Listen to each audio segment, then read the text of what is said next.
Assalamualaikum warahmatullahi wabarakatuh. Pembahasan kali ini mengenai al-ahkamul khamsah, hukum yang lima. Hukum yang lima ini selalu mengiringi setiap perbuatan orang-orang Islam. Yang pertama, hukum wajib. Apa itu hukum wajib? Hukum wajib adalah segala perbuatan yang bila dikerjakan memperoleh pahala dan ditinggalkan akan mendapat dosa. Contoh dari hukum wajib ini, yang pertama, sholat 5 waktu. Yang kedua, haji ke Baitullah. Namun haji ke Baitullah ini ada rukhsahnya, yaitu bagi orang-orang yang mampu. Yang ketiga, ada puasa di bulan Ramadan. Puasa di bulan Ramadan ini wajib bagi orang-orang yang sudah akhil baligh. Hukum yang kedua yaitu sunnah. Sunnah ialah perbuatan yang bila dikerjakan memperoleh pahala dan ditinggalkan tidak berdosa. Contohnya, yang pertama itu ada ketika kita berdoa, kita mengangkat kedua tangan kita.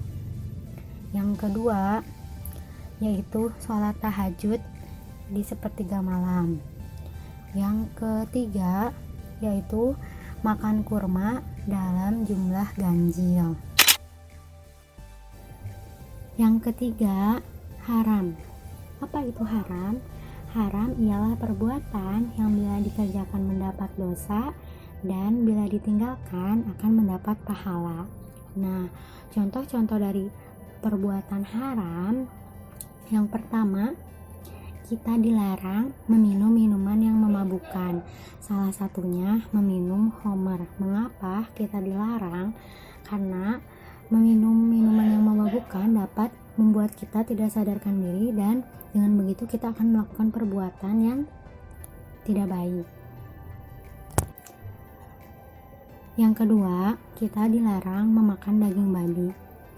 Mengapa kita dilarang memakan daging babi? Karena di dalam daging babi banyak sekali kandungan-kandungan yang dapat merusak organ tubuh manusia. Salah satunya terdapat cacing pita. Yang ketiga, kita dilarang melakukan perjudian. Mengapa kita dilarang melakukan perjudian? Karena dapat membuat kita melarat atau menguras harta kita, dan bila kita menang dalam berjudi, itu merupakan uang haram. Selanjutnya, hukum yang keempat yaitu makruh. Makruh ialah perbuatan yang bila dikerjakan tidak berdosa dan bila ditinggalkan mendapat pahala.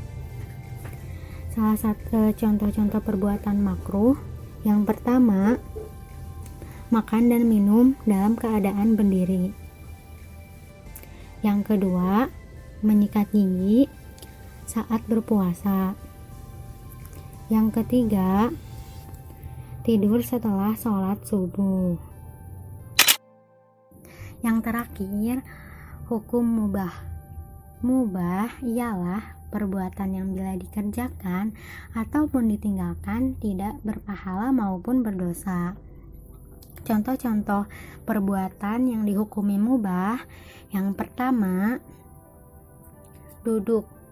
Ketika kita duduk, baik sedang makan, membaca buku, atau sedang menonton televisi. Yang kedua, berbelanja kebutuhan sehari-hari. Nah, biasanya ini dilakukan oleh para ibu dan para wanita. Yang ketiga, berlari dan berdiri. Nah, kalau berlari ini biasanya kegiatan olahraga ya. Sedangkan berdiri ini biasanya sedang menunggu seseorang atau sedang mengantri. Nah, untuk kegiatan-kegiatan yang dihukumi mubah ini banyak sekali ya dalam kehidupan sehari-hari.